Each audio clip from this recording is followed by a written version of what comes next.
Amen and amen. Hallelujah. Sige po, tayo po ay makipagbukas po tayo. Salamat sa Panginoon, unang-una, sa bawat mga outreaches na nandito sa atin. Salamat sa Panginoon sapagkat hindi nagiging hadlang. Amen. Ang panahon. Amen. Hindi nagiging hadlang. Ano man ang meron tayong kalalagayan, bago tayo umalis sa ating mga kanya-kanyang tahanan, yun ay hindi naging hadlang. Salamat po sa Panginoon. At salamat din po sa ating praise and worship team for bringing us into the presence of God. Palakpakan po natin ang Diyos sa kanila po mga buhay. And praying for more power and anointing for them. Sa ating pong lahat ng mga pastor na nariyan. Sa tunay po na yung ating pong mga buhay, hindi natin alam kung saan, kung wala yung ating mga pastor, po. Kaya lagi natin, we always thank God for their lives sa bawat mga outreaches, sapagkat tunay po ay talagang inilalaan nila ang kanilang mga panahon at oras, ang kanilang higit sa lahat ang kanilang buhay sa kahit na anumang kaabalahan, karami-rami ng kanilang mga ginagawa, may mga trabaho yan. Pero salamat sa Panginoon because they are still doing their job well for the glory of God, and they always remain faithful. Amen. And of course, our spiritual parents, our daddy pastor, salamat sa kanyang buhay for this morning. Siya po ay galing ng Kalatagan, at kagabi lang yan siya dumating. So, salamat sa Panginoon sa lahat ng bagay na ginagawa niya po sa ating pong mga buhay. And now, this morning, I would like to bring you in the book of Matthew chapter 6, chapter 19. Matthew chapter 6, verse 19 to 21. Sige po, palagay po natin dyan. Yan, mayroong Tagalog. So, ako po muna magbabasa sa English, and then you will be the one to read in Tagalog. Okay, it says in Matthew chapter 6 verse 19, it says, "Do not lay up for yourselves treasures on the earth where moth and rust destroy, and where thieves break in and steal." Then verse 20, "But lay up for yourselves treasures in heaven where neither moth nor rust destroys, and where thieves do not break in and steal." In 21, "For where your treasure is, there your heart will be also." Okay, sa Tagalog po, sabay-sabay po nating basahin. Huwag kayong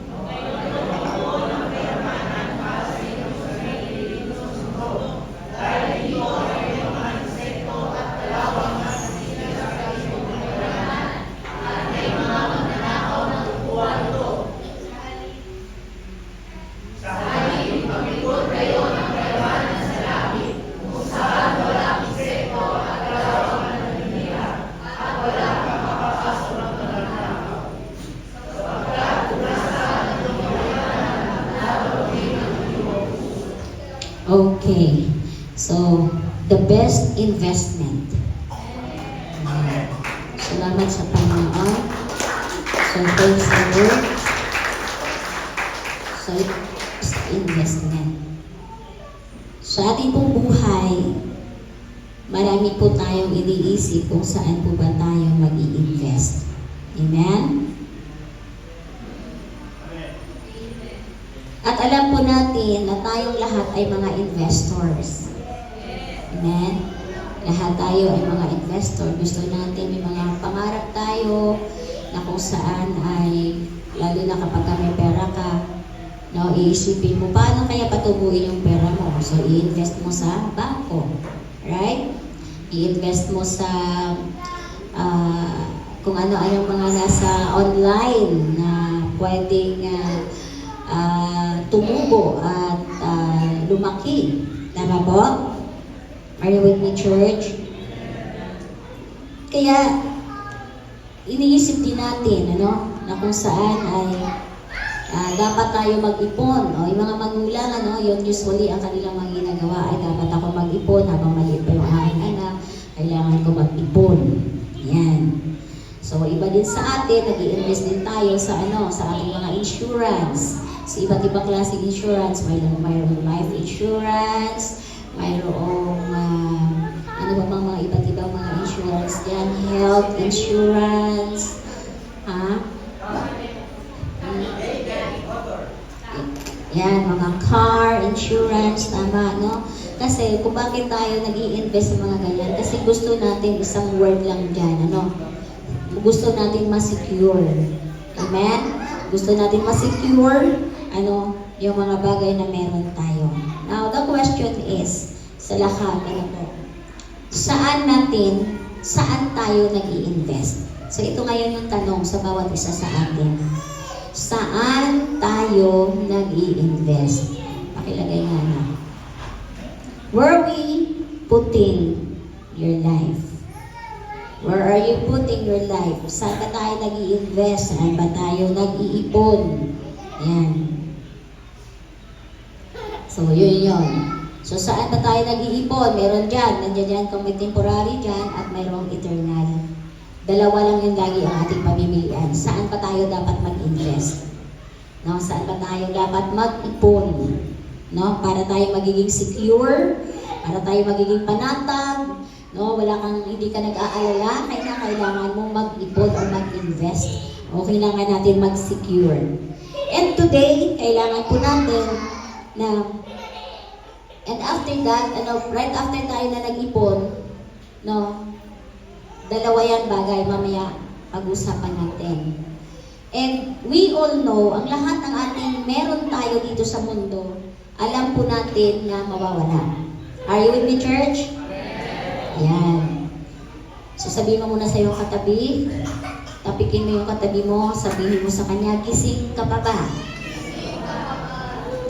Yan. So, praise the Lord. So, where are you putting your life? Saan ka ba nag-i-invest? Saan ka ba nag-iipon? At saan mo ba nilalagay yung iyong buhay?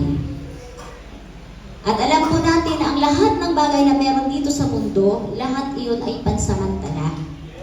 Amen? Yung maganda nating kotse, yung mamahalin nating kotse, yung magagara nating bahay, yung matatalino at magagaling nating cum laude ng mga anak, di ba? At magaganda at very successful na mga business and talent, no? Yan, lahat ng iyan ay mawawala. Because they are all temporary. Amen?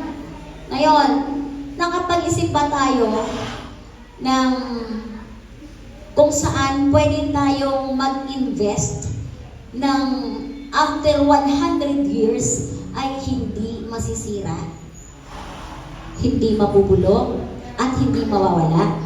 May naisip ba tayo na pwede, ano kaya yung pwede kong ipunin na after 100 years ay hindi mawawala, hindi masisira, hindi mawawasak? Ano kayong naisip? Mayroon ba tayong pwedeng iipunin na after 100 years? Di ba wala, ano? Mayroon pa po akong kausap dito. Amen. Di po ba? So, wala. So, meaning to say, ang lahat ng bagay, magagarang bahay, magagarang sasakyan, katalinuhan, kagalingan, talento, maraming kaba ng yaman, lahat ng iyon ay mauubos at mawawala. Amen? So, ngayon, ang tao, titingnan natin ngayon, ito ngayon yung tanong natin. Saan natin inilalagay ang ating buhay? Amen. Saan natin? Ngayon, mayroon po tayo dalawa dyan. So, yan, dalawang bangko ang mayroon tayo dyan. The Earth Bank and the Heaven Bank. Yan. So, doon sa Earth Bank, ano ang mayroon dyan sa Earth Bank? Sa makamundong bangko. So, pag sinabi mo makamundo, talagang masisira yan. Kakalawangin yan. Pwedeng magkaroon ng insekto, magkaroon ng anay. Tama po? Yan. So, ito yung Earth Bank. Maganda sa umpisa, pero mayroon siyang risk. Yung Earth Bank. Yung dito lang sa mundo. Maganda lang yan siya sa umpisa, pero mayroong risk. Pagpagawa ka ng magandang bahay, kinakatagalan yan, after 50 years, di po ba, magiging mabuhay na yan kasi minsan, pwede magkaroon siya ng anay, pwede magkaroon ng kalawang yan. So, ano mangyayari? May risk siya. So, Earth Bank. Pwede kang mag-invest sa bangko, ipasok mo yung pera mo, maganda, may interest. Di po ba? Pero ano ang pwedeng mangyari? Pwede itong magsara. Di ba? Pwede kumuha ka ng insurance. Then after nang makatapos ka na ng pag-invest mo, halimbawa ang 10 years ang tapos niyan, pagkatapos ng 10 years, nagsara ang bangko. Ngayon hindi mo na makuha. Yun yun. So Earth Bank. So pwede magsara at pwede din siyang ma-hack. Diba? Halimbawa, may 1 billion ka na naipon sa bangko, biglang na-hack yung account mo. Diba? Nasira. Hindi ka na ngayon din maka-withdraw. So, ito yung pinapakita natin para maintindihan po natin saan ba tayo dapat mag-invest. Amen? So, pwede siyang may high interest kapag nasa Earth Bank, may high interest, mayroon siyang interest, tumutubo yung pera mo, pero pwede siyang magsara, pwede ma-hack ang account. Ngayon, punta tayo naman doon sa Heaven Bank. Diyan naman sa Heaven Bank, makikita naman po natin. So, ito yung sinasabi natin kasi alam nyo, gusto ng tao kasi kapag may hirman kang naipon sa bangko ng 1 billion, wow! Diba? Pag-usapan ka ng marami, maging sikat ka, magiging kilala ka ngayon, yan, yung tao na yan, tingnan mo lang nagalingan niya lang, pero may 1 billion niya sa bangko. Diba? Pero ngayon, biglang possible na magsara, ma-hack, nasa ng 1 billion. Diba? So sa Heaven Bank, masasabi natin na hindi sikat, 100% naman siyang safe. Hello? Ang makalangit na bangko natin, hindi siya sikat, pero 100% safe ka tayo. Amen? Bakit po? Kasi ang may kontrol ng sikat. At higit sa lahat, ang nakapaloob doon ay ang Diyos. Amen? So meaning to say, kung 100% yan safe, meaning to say, mayroon siyang 0% loss. Wala kang kalugi-lugi. Amen? Kapag nag-invest ka ng mga bagay sa langit, wala kang kalugi-lugi. 0% loss. Pangalawang, God guarantee. Ang garantor mo ang Diyos. Amen? Kaya talaga hindi ka malulugi. Hindi ka rin mawawalan.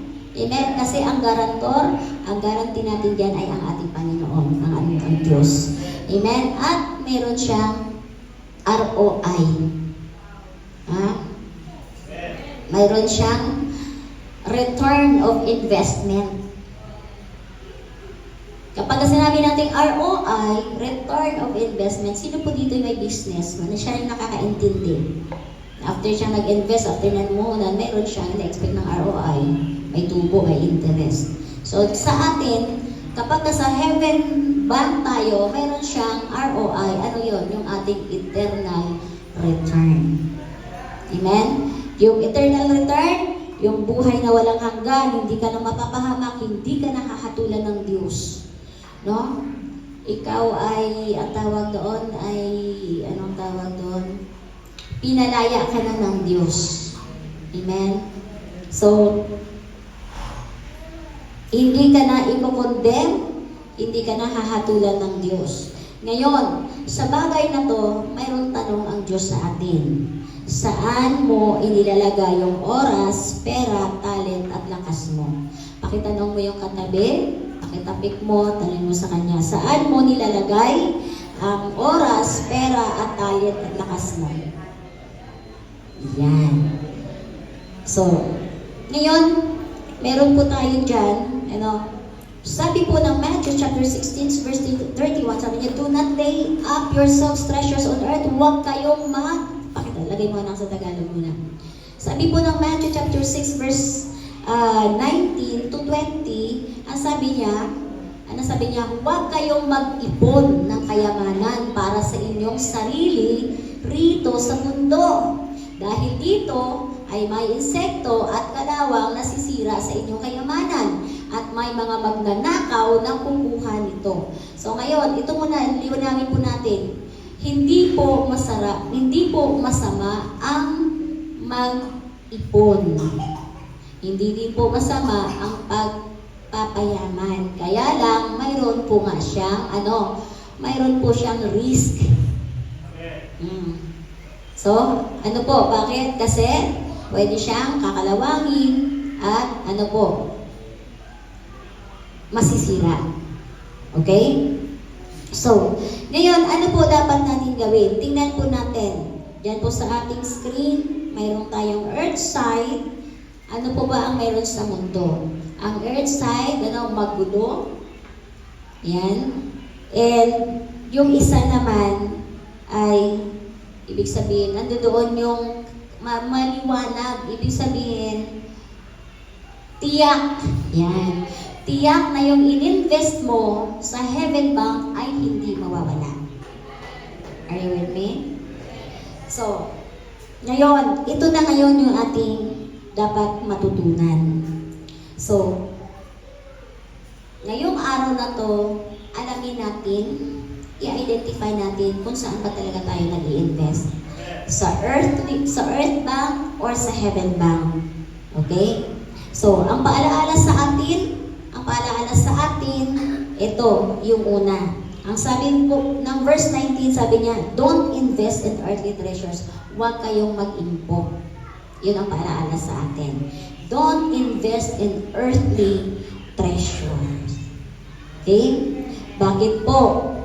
Kasi, bakit hindi tayo dapat mag-invest at huwag natin i-focus yung ating kaisipan dito sa temporary things? Kasi, naluluma, nananakaw, nawawala, at nagbibigay sa atin ng disappointment.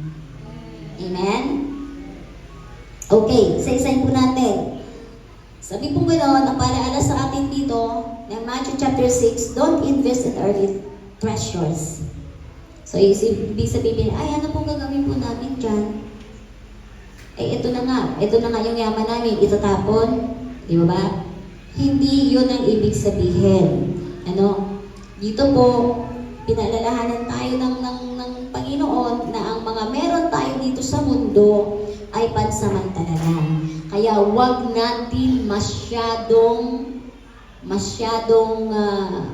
dibdibin. Yan. Like for example, paano natin dinidibdib yung ating treasures? Hindi ako maka-attend sa linggo kasi walang tao ang bahay namin. Diba? Kasi yun yung kanina eh. For where your treasure is, there your heart be also. Kung nasaan ang iyong kayamanan, kung ano yung pinapahalagan mo, nandoon yung puso mo. Kaya napakaraming mga Kristiyano hindi naiintindihan na saan ba natin dapat i-invest yung ating buhay. Diba? Naging hadlang na natin. Naging hadlang sa atin. No? Yung mga bagay na yun na binigay sa atin ng Diyos, naging hadlang sa atin yung mga pagpapala na binigay sa atin ng ating Panginoong Yesus. Amen. Kaya number 1, letter A dyan, sabi po ganon, huwag tayong mag-invest na mga bagay na sa mundo. Bakit? Kasi naluluma. Kaya tingnan ninyo, magandang kotse, kalaunan niya, naluluma.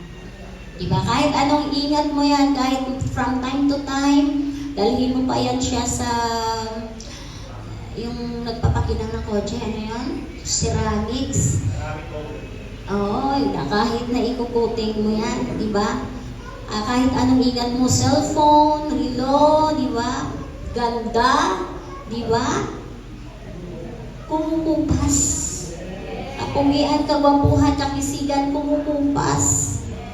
Bakit? Ay sabi nga, tatanda rin at lilipas. Sabi nung ni sino yung kumanta? Ha? Tatanda at lilipas din ako. Diba? Tatanda ka rin at lilipas. Hello? Alam niyo yung mabilis tumanda, yung taong laging nakafocus sa mga earthly things. Diba? Bakit? Kasi masyadong maingat. Hindi masama yung pag-iingat. No? Masyado, we need to say, ang gusto ko lang puntuhin is, doon lagi yung puso natin nakatuon. Hindi po ako makapag-attend kasi walang tao ang bahay, hindi ako maka-attend kasi walang mag-aalaga ng aking mga apo. Hindi po ako makaka-attend ngayon kasi darating yung anak ko. Hindi ako maka-attend ngayon kasi may bisita. Hindi po ako maka-attend ngayon kasi tinatamad ako. So, ito yun yung mga bagay. Kaya sabi nga, saan mo nilalagay yung buhay mo? Sa pera. Yung buhay mo. Saan mo nilalagay yung pera mo? Saan mo nilalagay yung oras mo? Saan mo nilalagay yung lakas mo? Saan mo nilalagay yung talento mo? Yun po yun. Kaya sabi po dito, huwag kayong mag-ipon ng mga kayamanan dito sa lupa dahil naluluma at nawawasak. So, pangalawa, huwag natin masyadong dibdibin. Magpasalamat tayo kapag tayo may mga blessing, i-share natin. Alam niyo sa amin, yung sasakyan namin, makita ninyo, yung kotse, yung Almera. Kapag pumupunta kami ng gawain, halimbawa, mga pastors, TOR, gusto namin sabay-sabay. Yung kotse, 4 lang ang tao pwedeng sumakay dyan. Pero nasasakyan niya ng 7. Hello? Nasasakyan ng 7. Ay, awa ng Diyos. Ayun naman Diba? 14 years na yan. 2013 namin nakuha. And now is 2026. Still running condition. Hallelujah. Amen? Bakit? Kasi yun, sabi nga namin, nung pinadidikit namin, pinapipray namin yan, ano mang merong bagay kami, kinakailangan mag-invest siya sa langit. May hininga man yan at wala.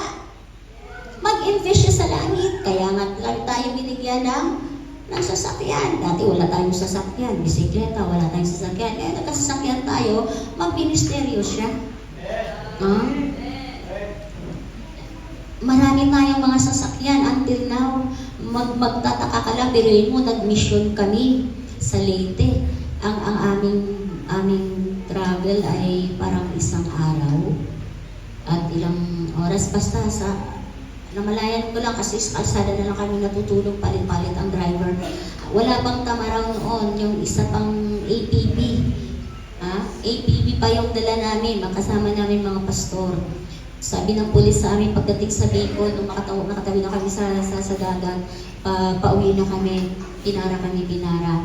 Tapos, mga bandang siguro 7 o'clock in the morning, pinara kami. Sabi niya, saan po kayo galing? Sabi po namin, sa mission po kami galing. Saan po? Sa Leyte po. Pero bandang Bicol na kami noon na pinara. Tapos sabi niya sa sasakyan, kasi yung APB, bukod sa luma na siya, 19, anong model yun? Yung APB, yung nasa Bulacan ngayon, 2002. Sabi ng pulis, saan kayo galing sa Leyte? Ngayon, tinignan niya yung sasakyan, ganyan. Kasi puro barag at yupi ang sasakyan. Pero hindi po kami sumabit, hindi po kami, nung dinala talaga, yun na talaga ang mukha nung APB. Yun na talaga ang itsura nun. So, meaning to say, mga bagay na meron tayo, hindi natin yan masyadong minamahal. Iniingatan, pero hindi minamahal. Iba kasi yung minamahal mo at iniingatan mo. Amen? Kasi when you say minamahal mo, you don't want to share. Amen? So ito yun, kaya sabi po sa atin, sabi niya, huwag kayong mag-impok. Ano mang bagay na meron kayo, pinatatiwala sa iyo ng Diyos, gamitin mo, i-invest mo yan. Gusto mong lumaki yan? Gusto mong lalong gumanda yan? Gusto mong lalong marami yan? I-invest mo sa Panginoon. Amen? I-invest mo sa Panginoon. Kaya yan po yung ginagawa natin. Kaya alam niyo yung mga anak ko, may mga kanya-kanya silang sasakyan. Bakit? Kasi yung mga sasakyan na natin na yan, lalong-lalo na kailangan. And tulad po yun, invest. Kaya yung ating mga driver, no? Mga nagsundo, di ba? Alas 5 ng madaling araw, nagising para magsundo. Sinusundo yung Carmona, sinusundo dyan ang, ano pang sinusundo? Alta, sinusundo dyan yung, ano pa, basta maraming sinusundo. Now, ang tanong ko sa inyo sa mga sinusundo, nag-invest ba kayo ng oras nyo? Hello? Nag-invest ba kayo? Hindi ba kayo nagmamadali? At naku, bilisan na natin kasi nandiyan na yung susundo sa atin. Ito ay libre. Gastos ito ng mga pastor. Gastos ito ni Pastor at ang pagasolina ito ni Pastor at ang pagasolina ito ni Pastor Lester. Pagasolina ito ni Pastor Sayos. Kaya bilisan natin dahil sila'y madaling araw pa lang gising na para sunduin tayo. Investment. Nag-invest po ba tayo ng oras? O baka gusto pa nating magalit sa mga nagsusundo sa atin? At patawarin tayo ng Diyos. Hello, church? Invest. Gusto natin gumanda buhay natin. Gusto natin umasin sa buhay natin. Gusto natin i-increase tayo ng Diyos. Pero ikaw hindi ka nag-i-increase sa pagbibigay. Hindi ka nag-i-increase sa pag-share, hindi ka nag-i-increase sa sacrifices. Kung nag-sacrifice, alam niyo, nag-i-invest yung mga pastors natin na to, nag-i-invest yan. Nag-i-invest. Yun lang maglakad ka dyan, na maglakad kang walang kakausap. Wala kang kausap, maghahanap ka pa ng kausap mo para i-share si Jesus. Diba? Investment. Amen, church. Investment dyan. Biruin mo pupunta ka sa isang lugar, wala kang kilala. Hindi mo alam kung sino kakausapin mo, kahanap ka. Diba? That is investment. Kaya kung ano ang meron tayo, alam niyo mapapala tayo mga Kristiyano. Sino po dito Kristiyano? Taas ang kamay. Yan. Yun pong iba. Ano po sila? Ano pong religion nila? Naligaw lang ba yan? Yan, di mo ba? Lahat tayo Kristiyano. Amen. At kapag ikaw Kristiyano, mayroon ka ng tinanggap. Amen. Mayroon ka ng tinanggap. At kung mayroon kang tinanggap, mayroon ka rin dapat i-invest. Amen. Kasi alam mo, time will come, masisira lang yan. Amen. Time will come, masisira. Kaya ano pa po? Yung talent. Kung may talent ka, young people ka, libre-libre kang maglingkod, maanong lumapit ka sa ating mga team. Ako po may talent kumanta, ako po may talent sumayaw, ako po may talent maglinis, ako po may talent magluto. Saan po ba ako pwedeng lumapit dito? May talent po akong mangaral. May talent po akong bumisita. Saan po ba ako pwedeng lumapit dito? Investment. Kaya bang sirain ng insekto yan? Kaya bang sirain ng... Kaya ba yung nakawin sa'yo? Hindi. Amen? Are you with me, church? So, investment. Hindi. Kasi alam niyo yung tao, hindi makakapagtulog. Saan kaya ako bukas dito? Saan kaya ako? Ano na naman kaya ang aking pwedeng racket nito para kumita? Ha? Kaya kahit Sunday, late ka. Sunday, yung susundo sa'yo na nag-effort na ng gasolina, ang mahal-mahal ngayon kaya ng gasolina. Hello? Tama po? Ang mahal kaya ngayon ng gasolina. Di ba? Para lang huwag tayong mapahama at patuloy na makarinig ng salitang magbibigay ng pag-asa. Patuloy na makarinig mga salitang magbibigay ng buhay. Di po ba? So, invest tayo. Two-way po yun. Amen? Kaya sabi po ganon, kaya sabi niya, huwag kayong mag-impok ng mga bagay na, nasisira. Amen. Pangalawa, ano po, nadidikaya, naluluma, nananakaw. At sabi po ganon, ang pangatlo, letter C, nakaka-disappoint. Ecclesiastes chapter 2 verse 11. Ano po ang sabi niya dyan? Sabi po ganon, yung word ng vanity. Sabi, then I considered all that my hands had done and the toil I had expended in doing it. And behold, all was vanity and striving after wind, and there was nothing to be gained under the sun. Biruin niyo po, ito, sabi ng Ecclesiastes, sabi niya, tao laging naghahabol. No? Laging naghahabol sa mapagkakitaan, laging naghahabol sa mga magagandang bagay dito sa mundo, laging naghahabol. They run after, they look after money, they look after wealth, they look after treasures which is on earth. Kaya sabi niya, ito nga yung sabi ng Ecclesiastes, ito nga yung paalala sa atin. Ano sabi niya? Pero nang isipin kong mabuti ang lahat ng ginawa at pinaghirapan ko, naisip ko na walang kabuluhan ang lahat ng pinagsikapan ko rito sa mundo. Piruin mo yun? Sabi niya, pagkatapos daw yung lahat ng kanyang pinaghirapan. Hello? Tayo, di po ba? Ang gabi, ginagawa nating araw para tayo'y kumita. Pero bakit kulang pa din? Kasi hindi talaga natin alam kung ano ang sikreto niyan. Sabi po, ano sabi ng Word of God? Sabi niya, seek ye first, unahin mo muna kasi yung hanapin yung kaharian ng Diyos at ang kanyang katuwiran at ang lahat ng bagay ay ibibigay sa iyo. Amen? Ito yung susi. Are you with me, church? So mag-invest ka. Seek the kingdom of God. Hanapin mo muna ang paghaharian ka ni Kristo. Paano ka paghaharian ni Kristo? Paano mo mararanasan ang presence ni Lord? Yung iba umiiyak na, halos yung song leader dito, halos tumambling na sa pag-worship, madala ka lang sa paanan ng Diyos. Ang sabi mo lang,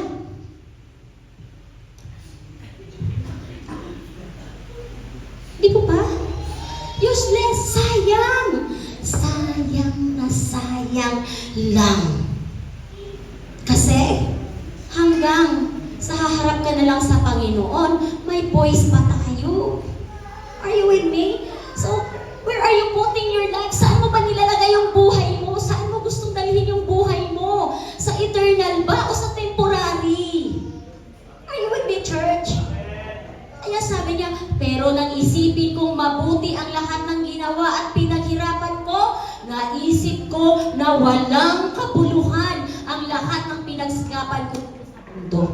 So meaning to say, kaano man yan. Kaya nga kami, sinasabi namin yung eskwelahan na to, hindi ka mo amin to pinagkatiwanalan, ito lang yun. Kaya alam ninyo, ngayon marami po tayong kaya si Pastor Mike, ayaw niya akong paupuin sa office. Bakit? Kasi kapag naiyakan ako ng nanay, pag naiyakan ako ng nanay, tiyak libre sa akin yun. Kaya sabi niya, Mama, huwag ka lang upo sa office. Pinag-isip kala Pastor Nico, huwag niyong paupuin si Mama sa office.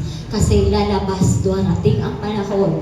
Pagkatapos niya, sabi niya ganon, wala tayong magpasahod sa mga teacher kasi pinanlilibre niya. Yung mga umiiyak sa kanya, pinanlilibre niya. Kaya ngayon, ako, grounded ako sa office. Hindi ako makaupo. Kasi sabi niya, hindi ko alam, sabi niya, hindi ko maintindihan kay Mama, kung siya ay magkakandidato, pang mayura yan, or what? Pinamimigay niya. No? Pinaglilip. Yung maiiyakan lang siya. Bakit? Kasi ang katuwiran ko, investment ko to. Pag-iipon ko to sa langit. Tingnan niyo po, ano sabi niya, pero nang isipin kong mabuti ang lahat ng ginawa at pinanghirapan ko, sabi niya, naisip ko na walang kabuluhan ang lahat ng pinagsikapan ko dito sa mundo. Yung pala, kasi meaning to say, lahat ng ating meron tayo, tai-tai lang pala yan. Are you with me? Walang kabuluhan. Ano ba ang walang kabuluhan na bagay sa atin? Ano yung lagi nating tinatakot? Meron ba dito na pagkatapos niyang pumupos, sabihin ni reserve, ay, i-reserve ko to, sayang. Itago ko to, i-cabinet ko to, ilagay ko to sa ref. Diba? Pwede ba niyang hindi mo ipa-flash sa inodoro yan kasi nasasayangan ka? Kaya kukunin mo at ilalagay mo sa freezer? I-reserve mo? Ganun ba? Di ba ba hindi? Kaya sabi niya, lahat ng meron tayo dito sa mundo, pagkatapos natin, lahat ng pinagpagalan natin, pinaghirapan natin, pinagpuyatan natin, pinagpawisan natin, sabi po nga ang lahat ng iyon ay walang kabuluhan kapag ka hindi kasama si Kristo. Amen? Kaya isama natin si Kristo. Ano ang meron ka? Magaling, talented ka? Isama mo si Kristo sa buhay mo. Amen? May negosyo ka? Isama mo si Kristo sa buhay mo. Kaya nga yung school, di ba? Hindi ko yan pinangalan. Violetta's Learning School. And, hindi ko sinabi, hindi ko ginawa yun. Ang sabi ko, Grace of Christ Christian School. Yun po yun. Bakit? Kasi lahat ng yun ay mawawasak. Lahat ng yun masisira kapag hindi si Kristo. No? Wala kay Kristo ang ating mga investment. Are you with me, church? Kaya sabi niya, nakaka-disappoint. Amen? Kaya po ganon, sabi niya, money dito, tayo ay nagtatrabaho para sa ating makakain. Tama po yun. At tayo naman, pagkatapos natin magtrabaho, nagsikap, binibigyan naman ng Diyos ng katumbas ng reward. Ayon doon sa ating pinagtrabahuan. Tama? At yun ay dapat lang. Tama po? Ngayon, ito ngayon, ang sabi ng 1 Timothy chapter 6, ano po ang sabi ng 1 Timothy dyan? 6 verse 10. Sabi niya, sa Tagalog ko na lang, sabi niya ganun, sapagkat ang pag-ibig, pakilakihan mo na lang anak. Sabi niya gano'n, sapagkat ang pag-ibig sa salapi ang siyang ugat ng lahat ng kasamaan. Ang sobrang paghahangad ng salapi ang nagtulak sa iba na tumalikod. Sa sobrang paghahangad ng salapi ang nagtulak sa iba na tumalikod sa pananampalataya at nagdulot ng maraming paghihinagpis sa buhay nila. So ano po ang nagtulak? Yung paghahangad. So pag sinabi mo paghahangad, ito yung masyado mong binibigyan ng pagpapahalaga. Masyado mo ng binibigyan ng importansya. Kaya sabi po ganon, money is, alam niyo ang pera, sabi po ganon, sabi niya, sapagkat ang pag-ibig sa salapi ang siyang ugat ng lahat ng kasamaan. Sabi po ganon doon, money is not bad. Money is not evil. Are you with me? Ang pera hindi masama. Kailan lang nagiging masama? Kapag ka minahal na ng tao. Pag inibig na ang salapi ng tao. At doon magsisimula ang mga kasalanan. Amen? Magkakaroon ka na ng greediness. Hello? Dati nung wala ka, mapagbigay ka. Pero nung nagkaroon ka, nung in-increase ka na ni Lord, nagiging greedy ka na. Hindi ka na nagiging generous. Hindi ka na nagiging mapagbigay. Kaya sabi niya, ang pagmamahal sa salapi, ang pag-ibig sa salapi ay siyang naging ugat ng lahat ng kasamaan. Hello, church?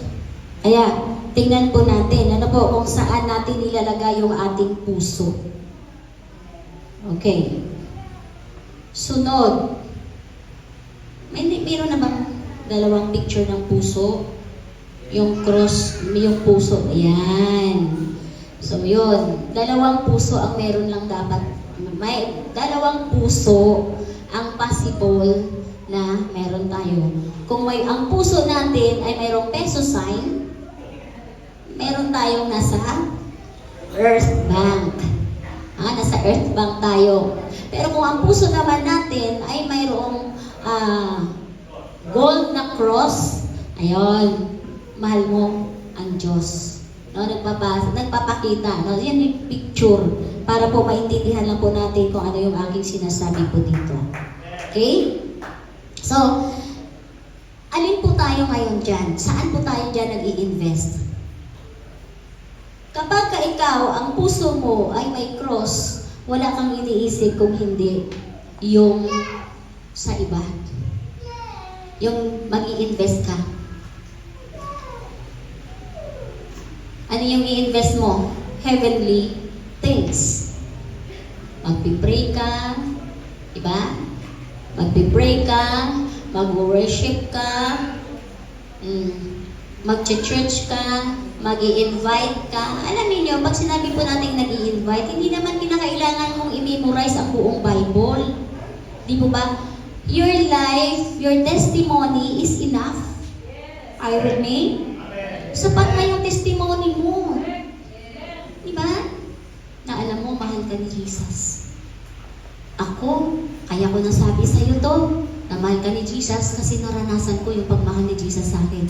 So kung paano ako minahal ni Jesus, ganun din yung pagmamahal niya sa'yo. Di ba? Investment mo yun. Alam niyo sa Gentry, kasama yan si salamat sa mga Riohano family. Sister Christina, Brother Jomar, nandoon tayo, pang second Saturday na tayo. Doon tayo nag-iikot sa kanilang subdivision. Nagsishare tayo ng Word of God. Why? Because we believe this is an investment. Investment of sacrifice. Hello? Magsasacrifice tayo. Naghahanap tayo ng mga tao na makakakilala pa sa ating Panginoon. Pero kapag na tayo yung puso natin, ang laman ay peso sign, ay ito na yung sinasabi natin, work hard for the money. Yun yung magiging lakas natin. Diba? It's work hard for the money. Pero doon tayo nag-i-invest. At church, lagi natin isipin. Mayroon kang risk. May risk. No? Kasi sabi nga, meron ka ng 1 milyon. Pagka, Lord, gusto ko magkaroon ng 1 milyon. Binigyan ka ni Lord ng 1 milyon. Thank you, Lord. Lord, dagdagan mo to kung pwede lang gawin mo ng 2 milyon. Dinalawa ni Lord na 2 milyon. Thank you, Lord. Pero gusto ko talaga, Lord, sa totoo lang, 3 milyon ang gusto ko eh. Bumigyan din ng 3 milyon. Wala talaga. Kaya sabi niya, vanity. Diba? Yung lagi tayong naghahabol. Hayaan natin na ang pera ang humabol sa'yo. Amen? Paano tayo habulin ng pera? Mag-invest ka sa mga bagay na makalangit. Sabi niya, balikan natin ang seek ye first the kingdom of God. Yun lang naman yun. Diba? Hanapin natin kasi kaya lang maraming tao ang ayaw hanapin ng Diyos. Ayaw hanapin ng Diyos. Edan mo, alam niyo po, mahal kayo ni Jesus. O, alam ko yan, pero hindi kita makakaharap ngayon kasi marami akong ginagawa. Di po ba? Marami akong maglalaba ako. Papasok yung anak ko. Kaya hindi kita ngayon makaharap. Minsan sasaran ka pa ng pinto. Di ba? Tao po, good morning po. Di ba? Ganyan, no? Kahapon lang. Para lang ay wala po daw siya eh. Kasi po nagluluto pang sabi na. Diba? Ano ba talaga ako? Nagluluto ba o wala? Diba? Kasi hindi nila alam kung saan sila dapat mag-invest. Kaya tayo po mga anak ng Diyos, dapat, it is very clear for us na dapat saan ba tayo talaga dapat mag-invest. Amen? So kung mayroon ka, kung may pinayaman ka ng Diyos, hindi for your own self. Hindi yan para sa'yo. Kaya ka binagsak ka ng isang dump truck na libo-libong pera. Hindi yan para lang sa'yo. Binagsakan ka ng Diyos, pinadalhan ka ng Diyos ng isang dump truck na pera for you to share. To increase your giving. Amen? Ito yun eh. Ang Diyos, binibless ang isang tao. God bless you. He blesses you because He wants you to increase your giving. Amen? Yan lang po ang dahilan. Hindi po pwede, pinaghirapan ko to, talagang pinagsisikapan ko to. Kaya hindi ako magbibigay sa Panginoon. Di ba ba? Kaya di ba, magtataka. Bakit parang bula na lang na dumaan sa kamay mo? Kanina lang, hawak-hawak mo ang 10,000. Bumili ka lang ng kwek-kwek at uminom ka ng Coke. Sasabihin mo, ba't naubos? Diba? Ba't naubos? Bakit? Ano ang problema? Kasi hindi nakasama ang Diyos. Hindi ka nag-i-invest sa Panginoon. Are you with me, church? Okay, next. So, 1 Timothy chapter 6 verse 18. Bakit tayo ay Kung may mga pagpapala na tayo sa atin, hindi yan masama. Pero ito dapat ang gagawin natin. Ito pong sabi niya, turuan mo silang gumawa ng mabuti, maging mayaman sa mabubuting gawa at mapagbigay at matulungin sa kapwa. Saan ba tayo dapat magpayaman? Sa mabubuting gawa. Amen? Kaya po sabi niya doon, they are to do good, to be rich in good works, para yumaman sa mga mabubuting gawa, and to be generous and ready to share. So ito yun. Kaya ito po, kaya sabi niya, turuan mo silang gumawa. That's why we study these things. Kasi ito yung pinaka-the best investment eh. Wala ka nang iisipin pa. Kung mayroon ka bang gustong i-invest, sa langit ka mag-invest. Sa mga bagay na makalangit. Hello, church? Are you with me? Kaya sabi ko ganon, ang kayamanan, the wealth is for doing good and being generous. Paano mo laman ang isang tao na mayaman? Gusto niyo gusto niyo malaman ang taong mayaman? Makilala kung mayaman siya o hindi. Una, siya ay mapagbigay. Yun yung ano na yun. Yun yung ginagawa. Ito yan. Siya ay mapagbigay. Pangalawa, he is doing good. Amen? Lagi siyang nagsishare at gumagawa ng mabuti. Diba? Ano sister yung problema mo? Sige, halika mag-pray tayo. Diba? Puntahan mo sa bahay, hindi siya naka-attend, puntahan mo. Diba? Alam nyo, church, it's now time to invest in heavenly bank. In a heaven bank. Ito na yung time, ito na yung season natin na dapat tayo mag-invest. Huwag na nating sayangin ang ating panahon at oras kasi wala na tayong oras at panahon na sasayangin pa. The time is too short. Hello? Alam na natin, ang mundo ay napakagulo na. So kapag ganito ka pa rin mag-i-invest, madadagdagan ka pa ng gulo. Hello? Are you with me? So pangalawa, invest in the Word of God. Meron ako nakaligtaan. So wealth is for doing good and being generous. Yun yung ibig sabihin ng verse natin.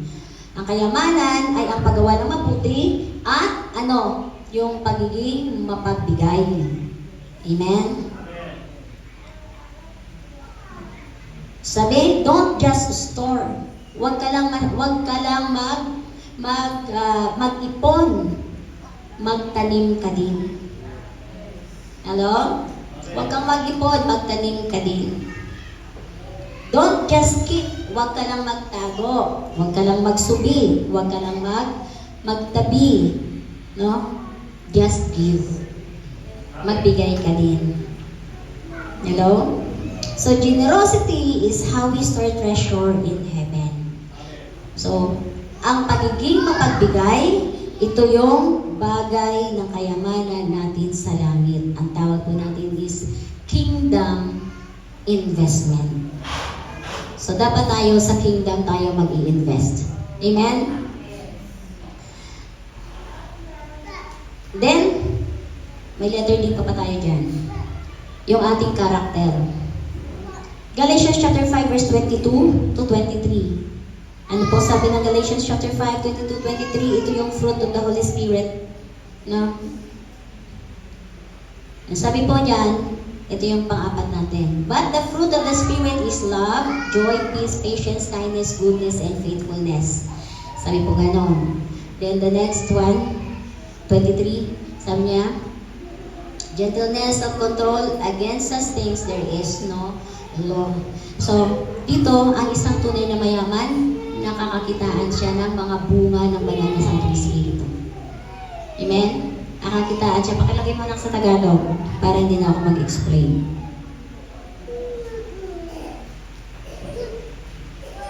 Ayan. Sabi niya ngunit, ito ang bunga na makikita sa taong namumuhay sa kapangyarihan ng banal na Santong Espiritu. Again, sino po dito tumanggap ng banal na Santong Espiritu? Pakitas mo kamay. Iyan. So lahat ng mayroong banal na Santong Espiritu, makikita mo sa kanya ang una, may pag-ibig yan. Kaya niyang mahalin ang taong hindi ka ibig-ibig. May pag-ibig yan na kahit nagkakamali ang tao sa kanya, hindi niya kayang manumbat. May pag-ibig yan. Kahit na siya ang tama, pwede siyang magbigay ng consideration. May pag-ibig yan.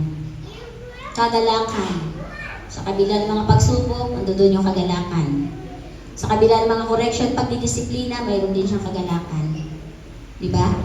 Hindi tayo, alam niyo mga anak natin, diba? Kapag ka sila yung mga nasabihan, di ba nakasimangot sila? Meaning to say, oppose sila sa sinasabi mo. So, sa atin din minsan ng mga Kristiyano, kapag hindi natin gusto ang preaching, minsan nakayo-kayo tayo mga tapo. Ang ganyan, hindi maganda preaching. Tutulog tayo. Di ba? Hindi maganda preaching. Parang ako yan. Kaya sabihin mo sa iyong katabi, tayo pala ang usapin dito. Sabihin mo sa iyong katabi, tayo pala ang topic ngayon. Di ba? So sabi po gano'n, kapag may Holy Spirit, meron tayong pag-ibig, may kagalakan. Sa kabila ng ating mga corrections, sa kabila ng mga salita na hindi natin gusto, pero tinatanggap natin with joy kasi alam natin ito ang ating gamot. Amen? Palakpakan po natin ang Lord. And of course, kahit after na nag-isip mo, naalan yung puso mo, of course, mayroon kang kapayapaan. Amen? Dahil ang ating Panginoon din naman siya yung prinsipe ng kapayapaan. Hindi ka laging gumagawa ng division, hindi ka laging gumagawa ng kwento, hindi ka laging gumagawa ng mga salita na makakapintas at makakasakit, no, sa iyong kapatid sa Panginoon. Mayroon kang kapayapaan. Amen? Pagtitiis, kahit hindi mo na kayang tiisin yung katabi mo. Tingnan mo muna yung katabi mo. Oh, hindi yan, ha? Ayan. Di ba? Kahit hindi mo na kayang magtiis, yun na kailangan. Magtiis ka pa din. Yun ang may Holy Spirit. Kabutihan, kagandaang loob, at katapatan. Amen. Praise God. Pangalawa, Word of God. Okay. So ngayon, church, balikan natin. Saan tayo dapat mag-invest?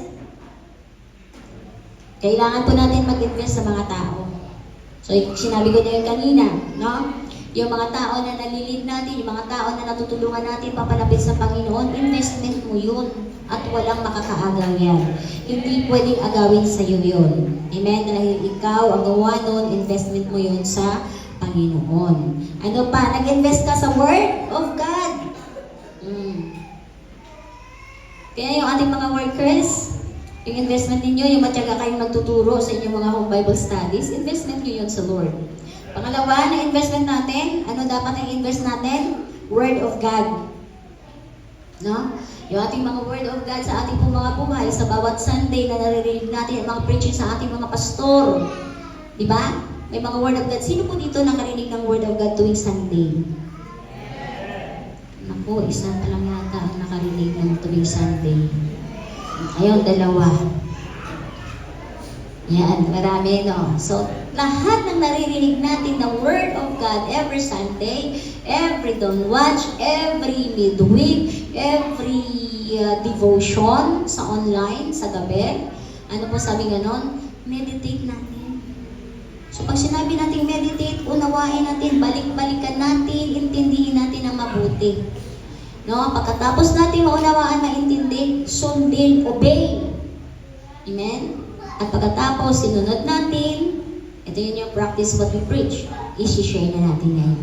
Kasi mahirap kaya ang pagturo na hindi mo naman nakikita sa buhay ng tao. Diba? Kaya sabi ko, lagi ko to sa mga workers, sabi ko, isang reminder sa kanila, you must practice what you teach. Kung ano yung turo nyo, kinakailangan sa inyo munang buhay makita. Sa atin munang buhay makita bago natin maituro ito. Amen? Kasi ang hirap magturo kapag hindi natin naranasan. Are you with me, church? So, we need to invest in the Word of God. Amen? Huwag po natin kakatamaran magbasa ng Bible kasi ang Word of God, ito yung magkakaroon ka dito ng ito yung life verse mo. Mayroon kang mga paborito mo, life verse mo na gustong-gusto mo laging i-meditate kasi nangyari sa'yo. Amen? So, number 3, we need to be generous. Mag-invest tayo ng generosity sa church, sa tao, amen? Sa mga mission natin. No, kaya meron tayo, hindi na tayo magtataka dito, meron tayong mga box, no? Kasi isa yon sa ating generosity, no? Sa ating pagbibigay, nag-i-invest tayo sa ating mga mission, meron tayong mga mission fund, no? Dati tayo nagpapatayo ng church, meron tayong mga pledges, sa pagka mga anniversary, meron tayong mga pledges. So, hindi yan pahirap. Sino po dito nagsasabing pahirap yun? Pakitaas ang kamay. Salamat sa Panginoon na intindihan mo lahat. Palakpakan po natin. Yan. Salamat sa Lord. So, ito yung mga bagay kasi alam niyo bihira. No? Nang tayo makakapag-invest kagaya ng mga anniversary natin, isang beses lang yan sa isang taon. Tama po? No, so, we need to be generous, no, sa ating church. Magiging kabalikat tayo. Amen? Kabalikat tayo ng church. Kung kaya mo nang magpunta sa church, magpunta ka nang mag-isa. Amen? Ka nang magpasundo, wala kang masahe, madaling araw, magising ka, maglakad. Kasi nag-i-invest ka. Tama? Alam niyo, sila Pastor Mark, Pastor Christian, sila Brother JB, ganyan yan, yung time na yan, balikan po natin. Yung buhay namin noon, alam niyo, mula mabuhay 2,000 papunta ng budihan, magkano lang tricycle ng 8 pesos. So, ang pera lang nila, dahil 3 sila, bibigyan ko lang silang 30. Dalawang sakayan. Bababa lang sila dyan sa tapat ng bulihan. Pag bulihan, punta doon sa phase 6, lalakarin na nila yun. Para lang makapaglingkod sila. Para lang makapunta sila sa kanyang Bible study. Para lang sila makakapag-visitation. Para lang sila makapag-pray. Yun po yung nilalakad. So, investment. So, ngayon, ayan na sila. Pastor na sila. Pastor Mark, Pastor Nico, pastor na sila. Pastor Christian. Bakit? Kasi nag-invest sila. Amen? Sacrifice. Amen. So, magiging burden tayo. No? Magiging katuwang tayo ng burden ng pastor natin. Amen? Kung ano ang puso ng ating pastor, yun din ang puso mo. Hindi po pwede na iba ang puso mo sa pastor mo. Amen? Kasi, we receive one spirit. Amen? Isa lang espiritu natin tinanggap. Kaya kung ano yung puso ng pastor mo, yun din dapat yung puso mo. Ano dapat? Yung mahalin ang iglesia, mahalin ang mga tupa, mahalin ang mga tao, mahalin ang ministeryo. Amen. Amen? Yun ang puso ng pastor. Okay. Number 4, yung ating character. Amen? So, yung kanina yung fruit of the Holy Spirit. And then the last one, sa ating puntos, verse 21.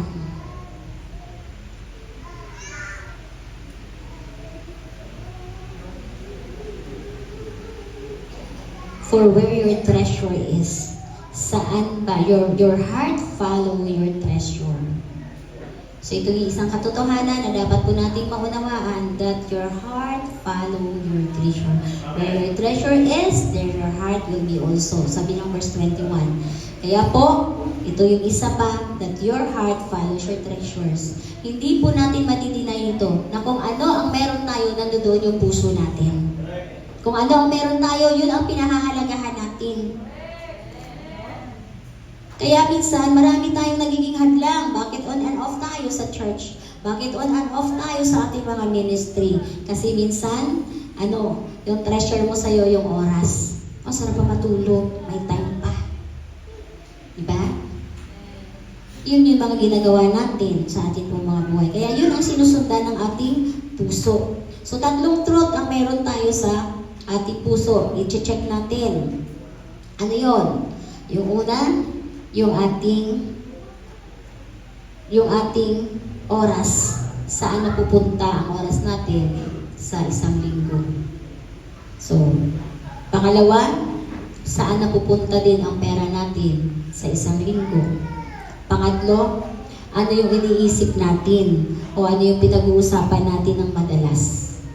Diba? Nasa halip sana, nag-i-invest tayo sa Panginoon, nagme-meditate ng Word of God, pero minsan, nandoon tayo sa labas ng ating bahay, kausap natin yung ating mga kumare, diba? Kausap natin yung ating mga barkads, diba?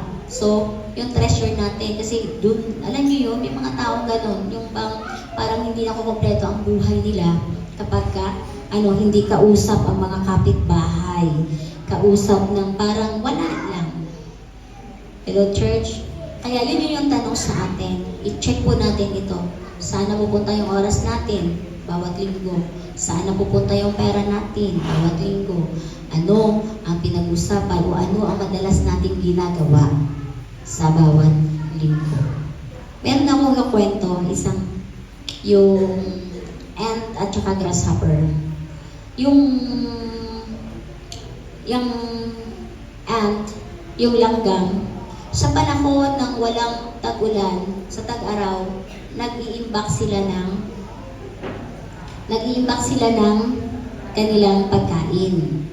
Tapos, ang grasshopper naman ay nag-e-enjoy.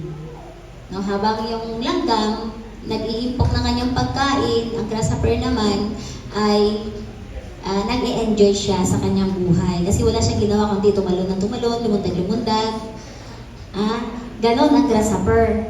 Talon ng talon, lundag lang lundag, punta dito, punta doon. So, yun ang grasshopper. So, ngayon, dumating ngayon ang tag-ulan. Sa palagay ninyo, ang tanong ko sa inyo, sino kaya ang nabuhay sa kanilang dalawa? Yung ant o ang grasshopper? Yung ant. Bakit kaya nabuhay ang ant? Kasi, nag-invest siya. Nag-impok siya ng kanyang ikabubuhay. So, ang grasshopper, nung dumating yung ulan ng problema, yun sa atin. Kapag nirelate natin yan sa tao, kung grasshopper man tayo, ulan ng problema, nawawala na tayo. Ulan ng pagsubok, nawawala tayo.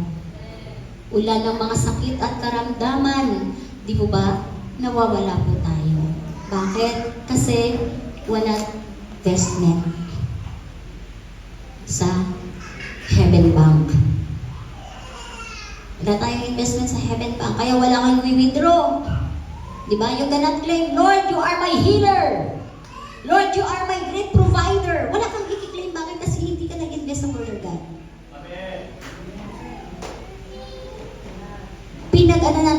Binaliwala natin yung salita ng Diyos na naririnig natin linggo-linggo, yung naririnig natin araw-araw na pangangaral, yung binabasa natin sa online, yung Food for the Soul online, binaliwala natin. Kaya dumating ang ulan